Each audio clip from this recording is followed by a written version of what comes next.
En bon fanzouz du studio La Cachette qui a récemment fait Primal, la série de Genndy Tartakovsky, et du travail d'Ulysse Malassagne qu'on avait reçu dans un podcast Happy Hour, je suis allé voir le premier épisode de leur nouvelle série Le Collège Noir, que j'avais malheureusement raté à Annecy, et qui, heureusement pour moi, était présenté à la Japan Expo. C'est l'adaptation de la BD d'Ulysse, qui était sortie en 3 tomes il y a quelques années.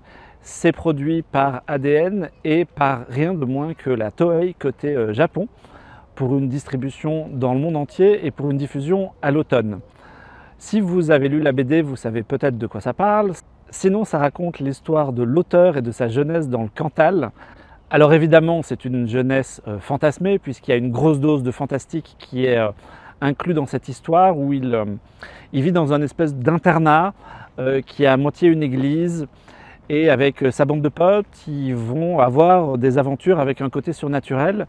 L'histoire va un peu différer de la BD d'origine, puisque le format, la distribution, les 2 saisons prévues pour le moment, offrent plus de latitude à Ulysse qui peut s'exprimer davantage. L'épisode que j'ai vu s'ouvre sur une séquence fantasmée par les gamins, qui est un espèce de mélange entre la légende de Zelda et le Seigneur des Anneaux, où ils incarnent des personnages d'une équipe de fantasy pour résoudre quelque chose. Et toute la série comme ça va être propulsé par des éléments de pop culture.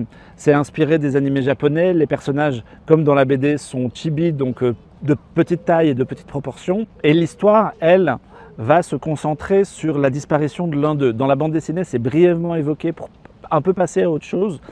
Et là, en fait, l'épisode donne l'impression qu'ils vont se focaliser là-dessus, sur cette disparition et sur le fait que les gamins vont enquêter pour savoir ce qui s'est passé. Il y a évidemment de l'action et des petites péripéties. L'animation est très belle, comme toujours, avec ce que fait La Cachette, avec un côté à la fois détaillé, mais en même temps sobre dans certains traits. C'est très japonais dans les expressions. Puis cette avalanche de références pop culture à mi-chemin entre les Goonies, la légende de Zelda et d'autres univers fantastiques sont hyper intéressants. C'est d'autant plus intéressant que tout ça se passe en Auvergne.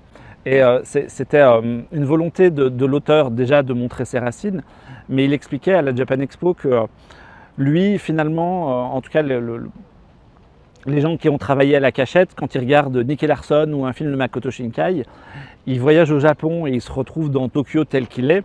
Et c'est ce qu'ils ont voulu faire avec le Collège Noir. On est vraiment dans le Cantal et tous les éléments qui sont mis en avant, les ruines, la vieille tour du premier épisode et ce genre de choses, existent vraiment. C'est vraiment du travail de recherche sur place et c'est très enthousiasmant à voir.